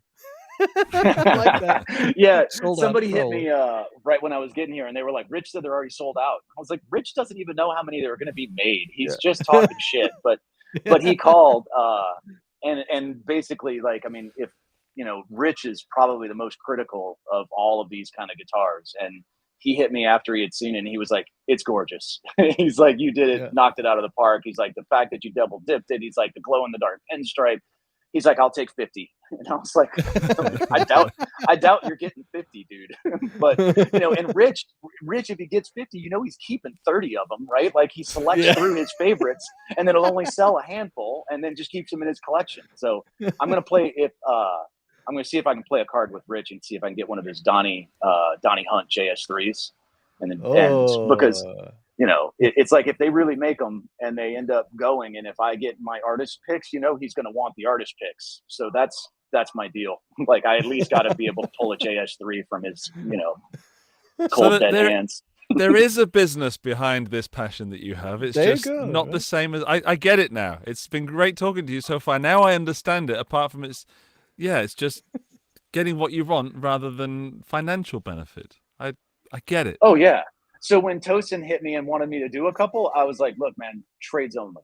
Because it's like, I love what you're doing, you love what I'm doing. Let's end up with a trade here, and everything will be peachy. So it works out great. Honestly, awesome. If I could do this all day, every day, at some point, I would love to. How many people buy crazy colored guitars like this? Like, I have no clue. I've never been in, like, my degree is a music degree, and I studied some music business, and I worked in retail a little bit, but it's like, they're, like you said, Andy, they're polarizing, and I can do some that are more docile and some that are not. But I mean, I don't know how long this kind of thing lasts. I actually started doing a prototype of my own body design, because I ended up with a bunch of Steve's old necks. And so, like, I have the 24 fret neck from the Flame guitar, from the late 80s. I had a bunch of his old gem necks, a bunch of the pyramid necks that were just his old stage necks and stuff. I got them from his old tech. And so I started building those into some guitars, and I was like, I'm just going to design my own body style, because I love old Strats, but there's some challenges with them. One, they don't have enough frets, the lower horn's too close, but I love the feel of the body, right? They're super comfortable, especially with that really tight contour that you have on, like, the late 50s, early 60s Strats. And so I kind of took that and then sort of blended some Ibanez Jackson Charvel, put a little handle, behind basically just the finger grips, like on Herman's, right? Like, Herman had that Kung Fu grip. I just wanted finger grips on the back so you can't see them, because it's not for show, right? It's literally, I always grab it by that upper horn, give me some finger grips back there to make sure it holds real well, right? So I extended that out a little bit.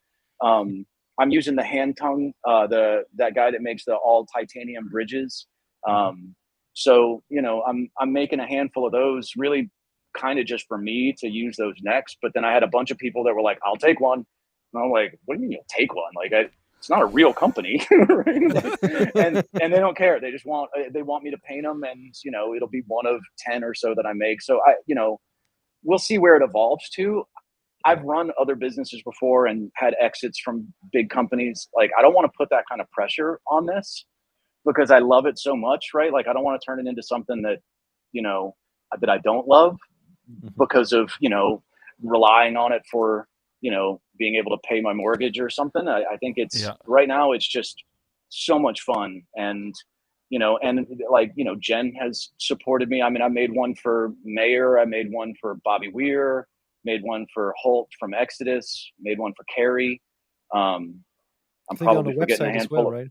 They're on the website, so you can check those out as well. They are gorgeous. Most of those. I don't think I put Mayer's up there. I try and wait until the artist has actually kind of popped out with it before showing it off. And I'm honestly not sure that Mayer ever got his, because I took it. So it was during the pandemic. It was his and Bobby's birthday, or like in the same week, and they were in Colorado. And I know Bobby's manager. So I had already painted them, and I took them down and gave it to Bob Weir's security guy. Bob got his for sure. Whether Mayor ever got his, all I was told is, yeah, I got that over to Mayor's camp. Well, for anybody in the scene, you may know getting it to their camp is not necessarily getting it to the artist. And you never know what the hell happens to it after it just got handed off to some random guy. So yeah, I have no idea what happened to that one, but it was pretty cool. I did it all in the his whatever that new album is. Yeah, Sob Rock colors. Yeah, like the pink and baby blue with a little bit of black, a little bit of white. I even stuck a sticker on it of the nice price thing from the that music service. Yeah, like I found one of those stickers and that's fantastic. I dorked it up man, like crazy. I really want to see that now. I really hope that he did get it. Yeah, me too. Like I hope it services.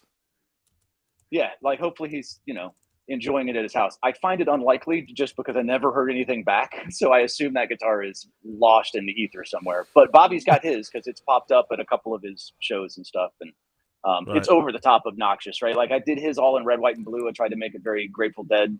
It was the first one that I'd actually done like a flower design, like an extra intentional design on top of the other art. So I think we'll be going, in that direction a bit too, because, there's just a lot to do. And, if I get to do my first run for Steve, like beyond stoked. Yeah, absolutely. So if anybody's into them, hit your dealers and tell them you want one of these things, because then, Ibanez will step up and I think we'll get to make some. I received plenty of messages over the weekend, and a lot of questions were revolving around the fact how the potential production runs could look like, because everyone was expecting, okay, he might have spent like tens of hours just on this prototype alone, and they were like, yeah, but the production model, if it ever comes out, it probably ain't gonna look like this, Oh, it's gonna look exactly like that. Yeah. I told them check out his website. Yeah. So I built my process to where I wasn't going to give anything to Steve that I didn't feel like I could do 1,000 of, Wow. because it's like, if I get the opportunity, I need to be able to actually do them. And so, it's a lot of work, but I'm stoked to put in the work, man. Like they're cool. And if people love them, like seriously, it's a dream come true. Yeah. Amazing. I dig it, man. I love that you're keeping it. I don't want to say hobby. That's not fair. But I love that you're keeping it away from your bill paying part of your life. So it enables you to keep it very, very passionate. I think that's a really sensible thing.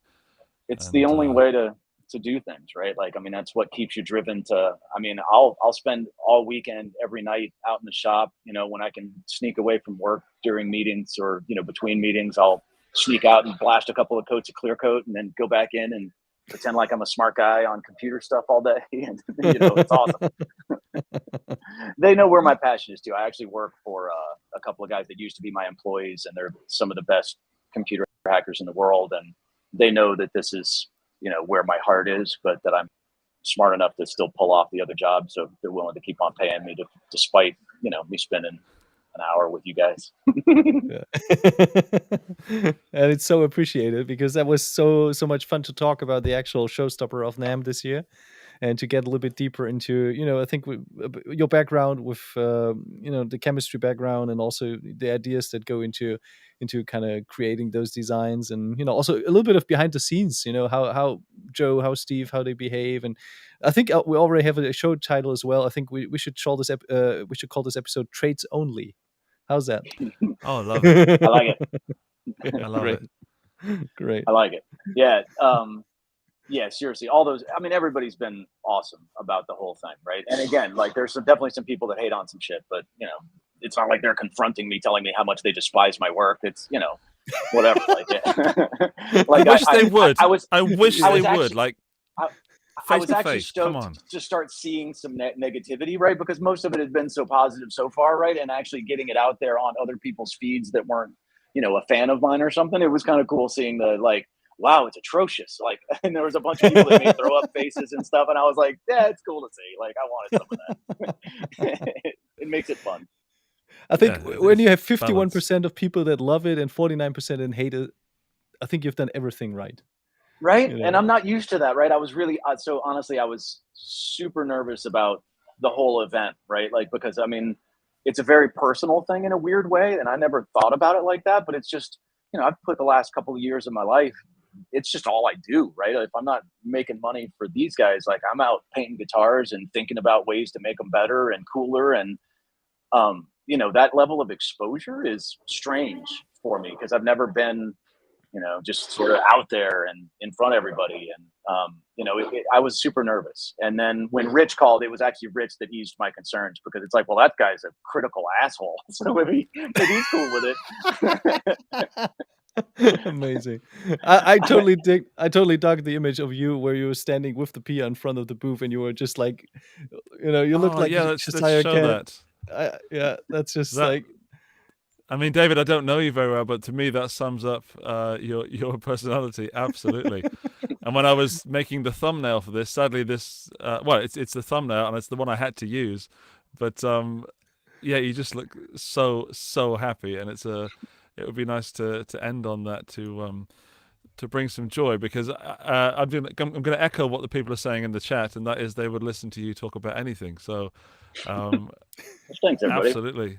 Absolutely, lots of love. It's funny there, you know, in addition to this pick, there's one other pick when I was teching for Kerry King, and and Mike, the tour manager, took a picture of it, and he was like, "That's just pure joy right there on your face." Yeah, and I was like, man.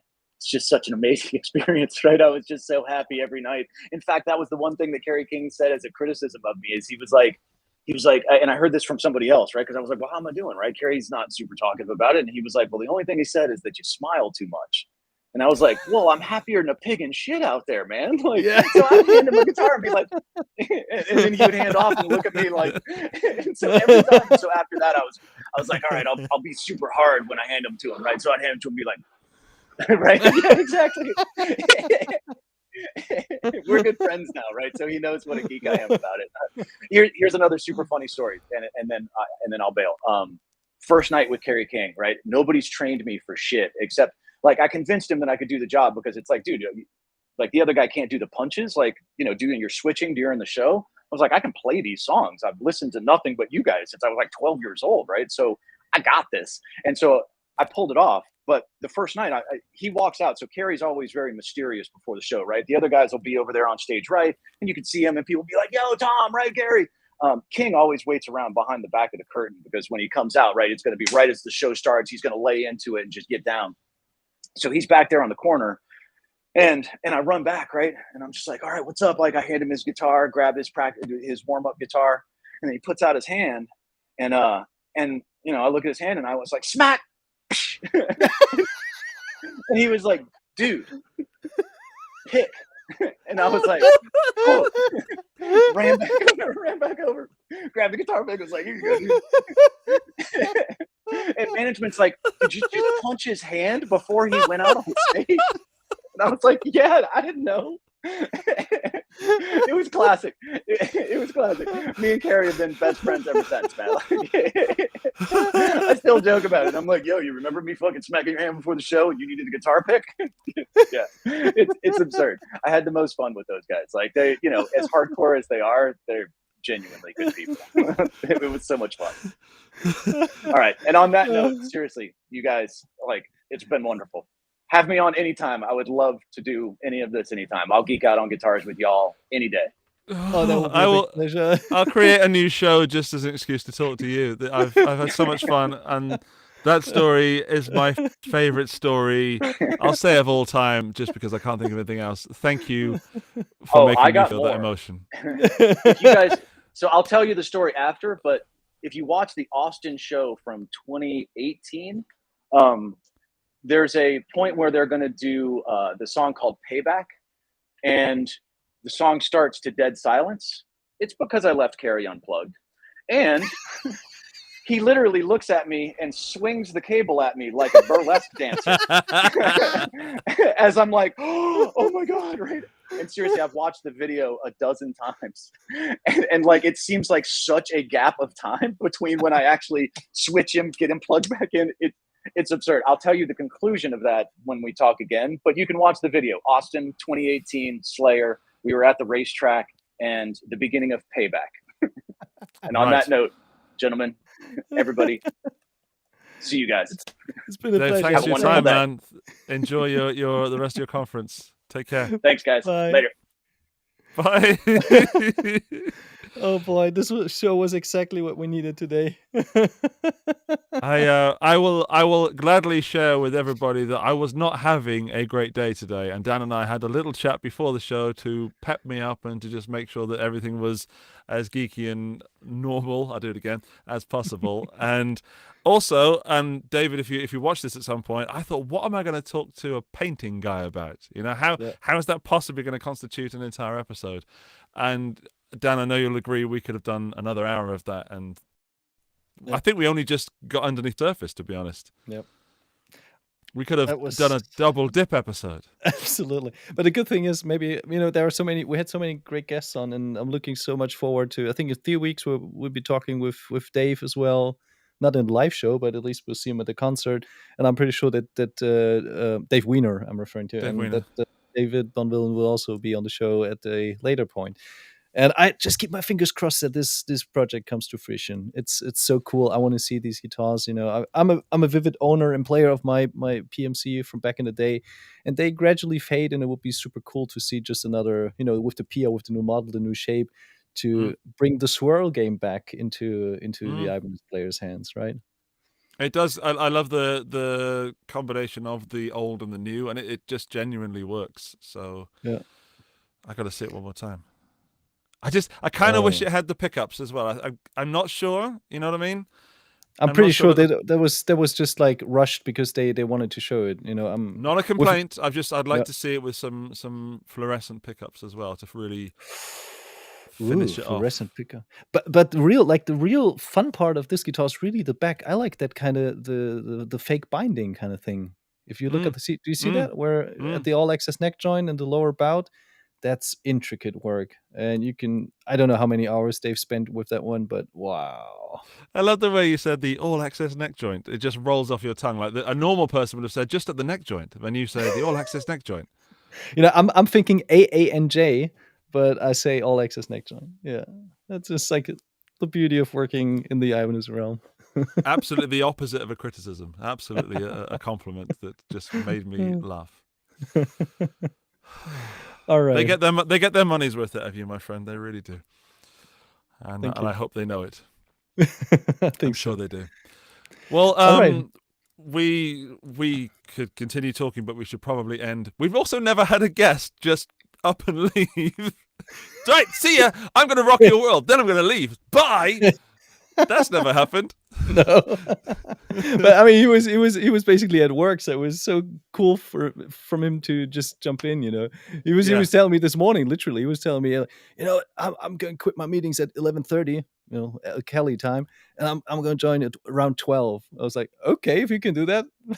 It's just, he's such a cool dude. Well, as we're still here, right, and the guest is gone, and it's our show, we can continue talking. And if there's still some people watching, so if you don't mind, we could do some Obi-Wan chat. Yes, please. Valeria was actually asking for that, so she's 100% right. Let's do Obi-Wan. Can I just say what my son calls Obi-Wan Kenobi? Please go. Yeah. He calls him Obiwobinobi. That's so cool. Daddy, is that Obiwobinobi? Obiwobinobi. That's so cute. Yes, it is. I thought it was. Yes. Is he allowed? Is he allowed to watch the show? He has not watched any of the Obiwobinobis. Okay, but he has watched. Both children, I should say, have watched the original trilogy and episode 1. Okay. And I know we're not doing Obi-Wobinobi talk, but what was super interesting is they did not like episode 1. I gave them no sort of pre-talk, and I did not influence them. But I could see them coming off the original trilogy go, what is this shit? Like it was if it was trying to be forced down their throats to buy a Jar Jar Binks toy. And I actually quite like episode 1, but since having rewatched it recently, my memories of episode 1 were far fonder than actually watching a movie about trade agreements. Huh? Didn't even like Darth Maul? Everyone loves Darth Maul. Right? Loved Darth Maul. Everyone loves Darth Maul. Yeah. Okay. My boy couldn't get enough of him. Daughter's slightly scared by him. Okay. Chopping people in half. Best thing in the world, of course. Yeah. Excellent. Yeah, but anyway, Obi-Wan, Dan. Please. Great. I just introduced my older daughter to everything, and she absolutely loves it and likes to build Lego with me. And she's a little bit afraid of Vader, and so she hasn't really watched the movies. She but bloody should be. Yeah. I mean, especially with the new Sorry episodes. for the language, Valeria. Sorry. Yeah. Valeria's just But here comes the fun part. So she starts, not because she's afraid of it, but she refers to herself as Leia, and she calls me Darth Vader. And my younger daughter, she calls Luke. And guess how she calls my wife? Her mother. Padme? Imperator. Imperator. Yeah. Okay. Okay. And she does that on a regular basis whenever we are playing some sort of Star Wars. She would just drop by. Oh, the Imperator's coming. Hide. I'm losing my mind. Everything, like, it's just so hilarious. We've not met your wife and I, but I'm sure she's absolutely lovely. We've met on video chat, and Yeah. I'm sure she's not even slightly Palpatine-ish. No, she's not Palpatine-ish at all. No, there might be some tendencies every now and then, but not at all. No. Right. We still have not talked about the Obi-Wan show. All We've right. danced around it. All right. We're not going to do any spoilers, are we? But no, are we? Well, no, not any spoilers. You have to do spoilers. We talk about episode all right, 3. This is your spoiler warning. We have watched all episodes up until episode 3, and episode 4 airs. If you're listening to this later, then it's yesterday. Mm-hmm. Anyway, we're not talking about episode 4. We haven't seen episode 4. Well, anyways, we haven't seen it. Yeah. Best Vader ever, right? Best Vader ever. Fear, darkness, the speed at which he moves is perfect. Continue, because I'll just talk over you. Yeah, it was like when we talked previously to show, I told you that I thought it was a little bit of marketing blah blah when Hugh McGregor said that he was actually frightened by the sheer appearance of Hayden Christensen as Darth Vader. But holy shit, when in episode 3 when Obi-Wan is kind of escaping from Vader, and he, everything is so dark with a very subtle light coming in, and then he ignites his lightsaber, and then Vader shows up. I had like goosebumps, and I was so frightened just from that very moment. Not because I'm afraid of Vader itself, but that moment, I could totally see myself walking around, and then all of a sudden that big creature comes up and he likes his lightsaber and he wants to kill you and chop your head off and everything. I was like, wow, intimidating. That was great. So literally, to me, that's the best Vader sequence we've ever seen so far. And even if this would have been the highlight of the show, even if it becomes the Reva show from here and it goes downhill, it was still worthwhile watching, because this is I think I've watched it like 5 times already, just this particular 10-minute sequence. Oh boy, that's so good. Holy crap. I think that if you watch the original trilogy, there's sometimes a comic element to Vader, because they don't quite, because it's the late 70s or the 80s. Yeah, the walking style and everything. Yeah, it's sometimes comical, and also David Prowse, he did a great job, and there's no knocking him, but he was not a trained actor by far, and so some of the arm movements and stuff is a bit weird. And obviously since Star Wars became so big, when they knew they were doing a show with it they were going to absolutely nail it or not do it. And they must have paid so much attention to exactly all the little intricacies, and it shows. I do have an awful moment of Obi-Wan so far, and that is Leia running through the forest and the baddies not being able to catch it. The bounty hunters, I should say, getting confused by a tree branch. There's a part where a guy cannot catch a little girl because there's a tree branch. It is one of the most ridiculous things I have ever seen on TV. It is infuriating. You're right. But on the other hand, I mean, there were so many unrealistic things that this didn't really come to me as a surprise. I was more surprised by the fact that we both, independently from each other, immediately knew that it was Flea when we saw the back of the head. The back of the head. Yeah, I texted you like, that's Flea. I've paused it. That's Flea from the Red Hot Chili Peppers. Yeah. And you responded with the same thing. Yeah. How can we recognize a bass player of all people, a bass playing actor? I mean, he scared me in Back to the Future too as Needles. He genuinely. I was quite young when I watched that for the first time, and his anger and his intensity scared me. Yeah. And then he's a little bit more chilled out, his character in Obi-Wan. Yeah. But just he was able to not be Flea. You know, his acting was great. Not that I'm one to criticize someone's acting, but he just sort of, it was very believable. It was like, oh, there's Flea. Okay, actually, it's just a bounty hunter that looks like Flea. Yeah, definitely. I thought it was great. He did fit well. That was a cameo that was appreciated. It didn't feel weird. Didn't feel stuffed down my throat, and Not at all. it came and went with nothing but pleasure. All right. Question: what do you think? How would you like the show to continue? This show? Or this Obi-Wan? show. No, not the Guitar Stories. The Obi-Wan show. Like, what kind of arc did you want to see being kind of pursued? I mean, obviously we've got a very weak Obi-Wan right now, so there has to be some bridging the gap between this and what we know of Obi-Wan. I want more Vader. I agree with you. I'd be happy if that was the highlight, but I want more Vader. I want to see Hayden Christensen outside of the mask. You know, I want to see some sort of stuff that we saw when Vader dies in the original trilogy. Spoiler alert. 40-year warning. Spoiler warning. Yeah, I want to see more. Weirdly, I just want more Vader. That's my only answer I can give you there. Okay. I'm interested in building up the other characters, the subplots, and I'm enjoying Leia, the character. I'm enjoying the little girl that's playing her. I think she's phenomenal. But I could do with all that if I got some more Vader, a little bit of Obi-Wan getting his mojo back, and then we know that no one's going to die because of obviously the original trilogy. We know that there's going to be no big showdown where somebody croaks it. However, I'd like to see another battle. I'd like to see where their skills are a little bit more matched. I would love. I don't think this is going to happen. I would love to see a Qui-Gon Jinn ghost. A little bit of Liam Neeson. Liam Neeson's in the house. I really don't think that's going to happen because Liam Neeson said he'd love to come back, but not in a TV show, as far as I recall. But yeah, that would be brilliant just to see a bit of a Force ghost. As we talk about him, Liam Neeson turned 70 today. Steve Vai's birthday today. Nope. Yesterday. 6th of June. 6. Yeah, oh yeah, sorry. That was yesterday and today have kind of melted into one for me, so. Yeah, okay. Yeah, but 70, yeah. I would love to see him as a Force ghost. I mean, Qui-Gon, besides Darth Maul, was probably one of the biggest assets of Episode 1. Truly. Yeah.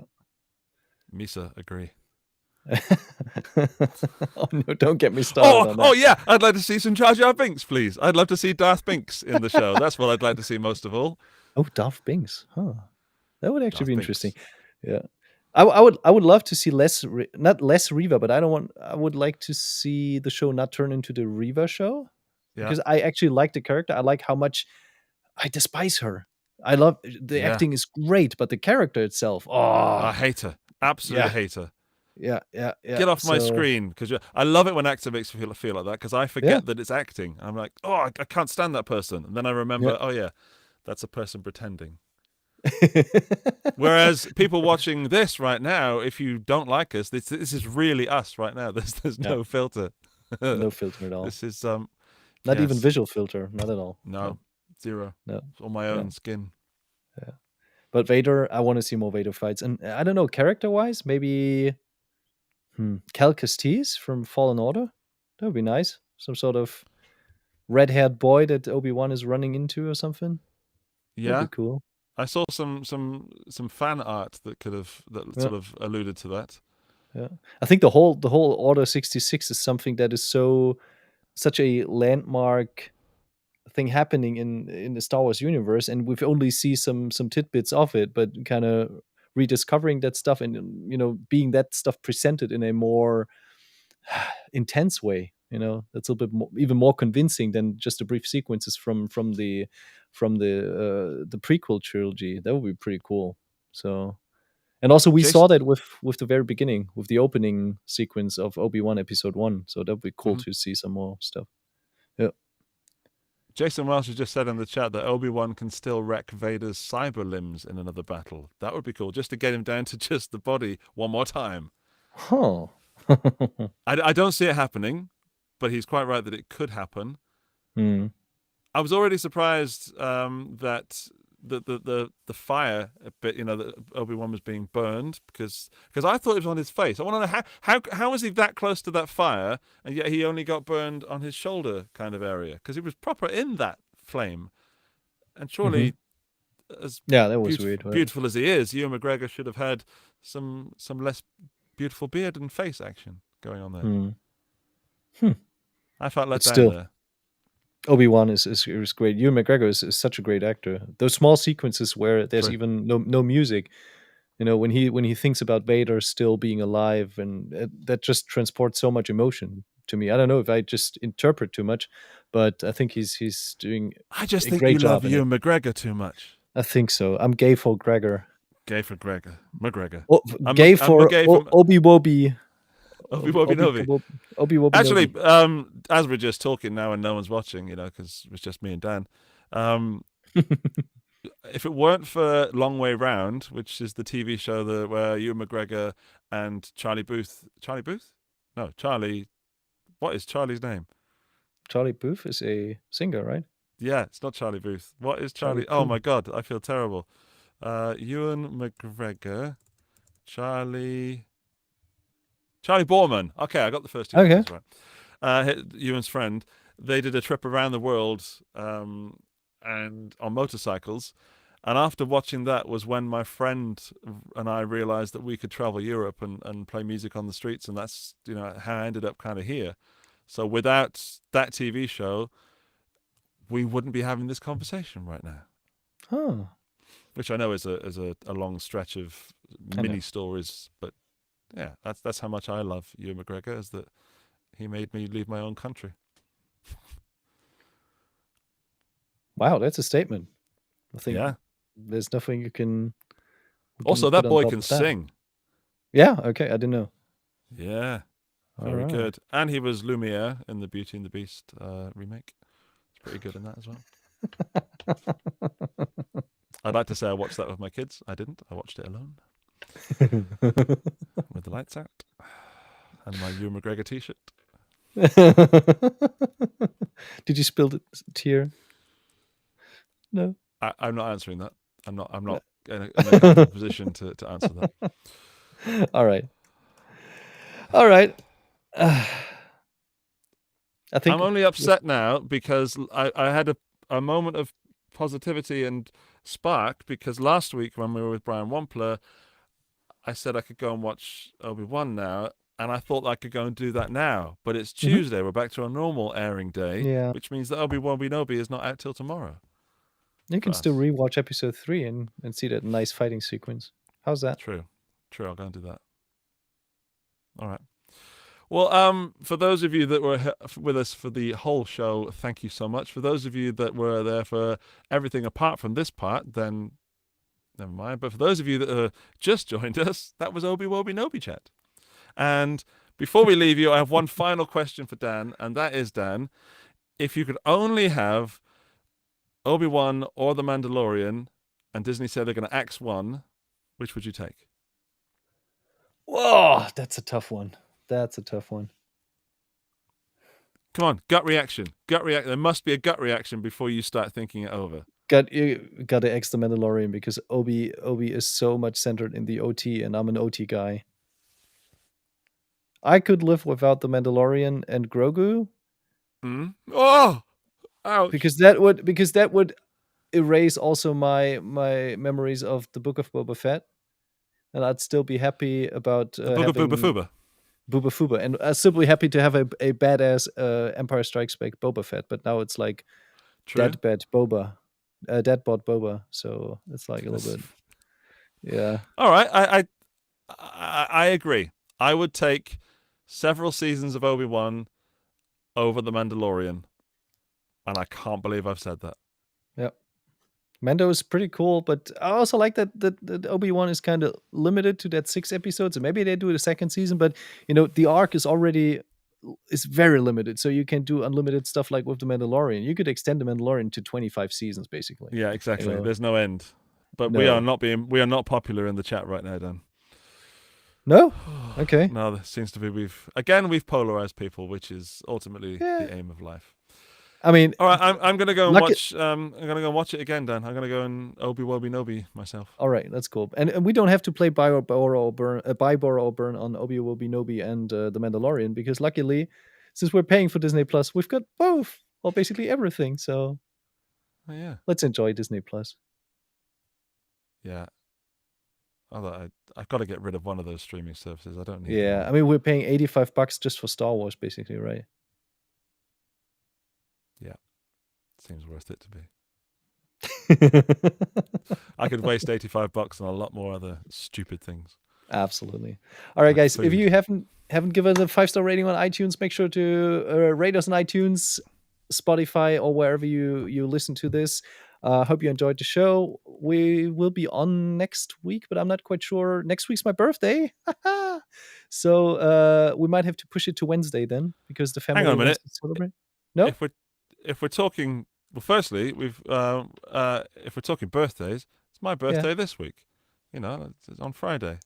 Yeah. So, but yes, we have. Can we say who we have next week? Did you move it officially? Nope.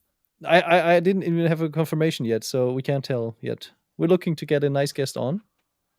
A really awesome guest with an exclusive, I believe. Yeah, with an exclusive, but it's still a little bit shaky, so we got to make sure that it's happening on Wednesday. And if you got presents, if you got presents, send them to yourselves and pretend they're for us.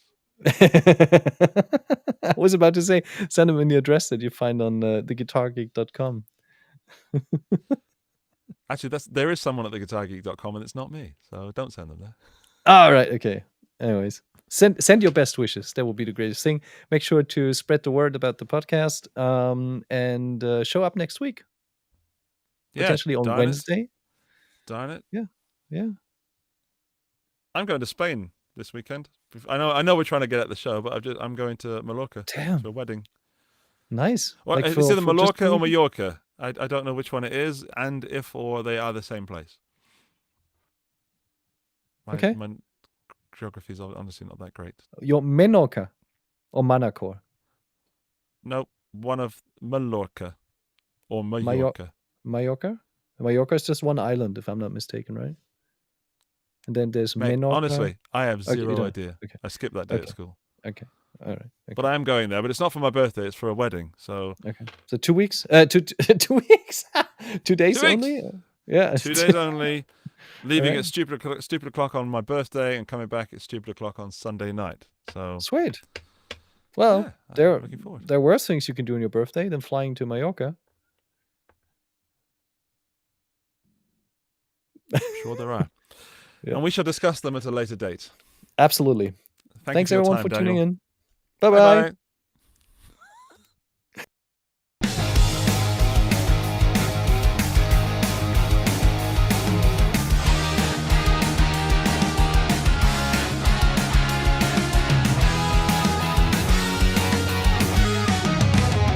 Guitar Stories Podcast, your #1 show for everything guitar.